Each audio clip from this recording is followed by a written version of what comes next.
All right, let's get into What's on Tap, which is brought to you by Bud Light, the official beer sponsor of the NFL. Sundays are easy to enjoy when they're full of football and the fridge is filled with beer, and we're going to make it even easier for you by taking some of your questions. Let's jump right in here, guys, and this is from a regular in heavy meat sauce who asked, Dak or Purdy this week? I'm leaning towards Purdy, but Dak's got that dog in him. How's the implication from heavy meat sauce that Brock Purdy is absent dog in him? Yeah. I don't like that. Brock Purdy's got some dog in him. Yeah. Start some decisions with the dog meter, though, as well. That's a positive for heavy meat sauce. I like that. Yeah, the problem with Dak is that, yes, he's got that dog in him, but he's also got like a cat and like an occasional squirrel. Yeah. Like every once in a while, I don't know. The cat mainly comes out in January. Yeah, you see my rankings that right there. I have Purdy 2 spots ahead of Dak Prescott. You know, multiple touchdown passes in all 3 of his starts so far this season for Brock Purdy.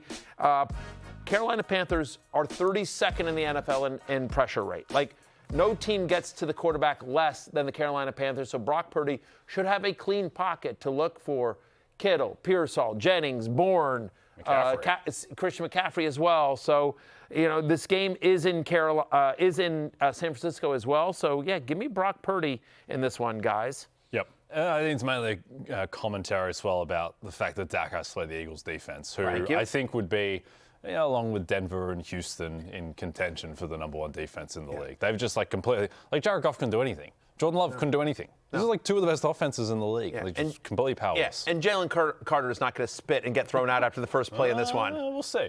Yeah, we'll see. Yeah. Probably not. No. All right, our next question is from Derek's 7047. Need some help. Alec Pierce or Alvin Kamara, full PPR?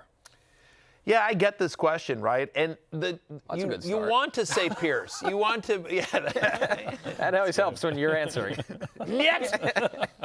I do think, I get the question. I understand why you would think this. Obviously, we are an Alec Pierce show, but I weirdly think, as gross as it is, I think Alvin Kamara might be the answer here. 25 touches last week for Alvin Kamara. That was a season high. Played 64% of the snaps. That was his highest since week 7. And in both of Tyler Shuck's starts this season, he's had a double-digit target share. You think about this Falcons team where the strength is more the secondary. They're giving up the 3rd most fantasy points per game to opposing running backs. I get that it's gross and that Pierce could get deep for one, but I just feel like in terms of the floor play, it's definitely Kamara. If you need to swing for the fences, Pierce obviously could get deep for one, ball. And you could see Kamara wind up with not a touchdown and have like a 10-point game and kind of a pedestrian thing, but I think Kamara is probably the safer play with a higher floor here. Sacrilegious, really. I get it. Put disdain on the patron saint. Good luck to you, Matthew. You can start the bad player, and I'll start the good player. The great Alec Pierce. Your answer is Alec Pierce here. No, it'd probably be Kamara, just because they're 2-point favorites against the Falcons' rush defense. Also, you do worry a little bit about just the bottom falling out of Atlanta with everything that's happened this past week, and the fact that they don't have a great rush defense at the best of times. And Tyler Shuck, I think that Tyler Shuck is going to be the superior quarterback in this matchup, and also get the Saints in scoring position a reasonable amount. Shuck has been very solid his 2 starts to date. Yeah, and you're also like, Kansas City's got a good defense. And do they good-ish. Why are we giving up 3rd and 15s to next to the season? Good-ish. You're right. Good-ish. Josh Allen did whatever he wanted against them. And I understand that Houston's a different caliber of defense, but there's some issues with the Chiefs' pass rush in particular. Yeah, my only thought is this is literally their season. That's literally their season last week, though. When are we going to run out of the season stuff? They just don't have it. Yeah, maybe they don't. All right, our last question from Big Chief. We still think Kamara's the answer. Big Chief X13, full PPR. I need 1 wide receiver, Michael Wilson, Emeka Egbuka, or Ricky Pearsall. Would you flex any of them over Etienne? Of the wide receivers, I think it's Emeka Egbuka. Even if Chris Godwin comes back, over those last 4 games, he's had a 30% target share. Rams have allowed at least 17 fantasy points to an opposing wide receiver in back-to-back games. If you tell me a wide receiver in this game gets 17 points, you feel better about it being Egbuka, even if Godwin comes back, because we don't know, will he be on limited snaps?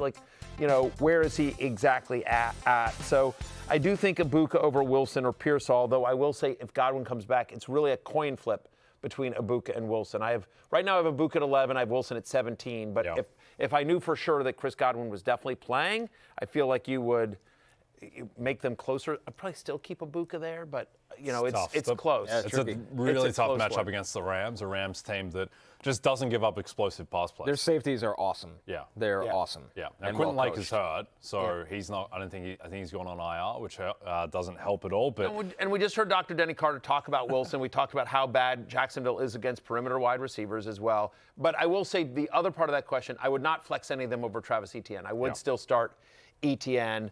So I really think it comes down to Ibuka versus Wilson. Feels like you're leaning Wilson. I would lean Wilson. I think it's going to be a shootout, and he's still the number one wide receiver for a guy that just set the completions record. Yeah, I would start Michael You break Wilson. the team. You would. Yeah, I would oh, go with you Michael break the Wilson. tie. All right, there you go. I'm a Jacoby believer Sure. in this. You're a in Jacobler? this cheap. I'm a Jacobler. Jacobler? Jacobler.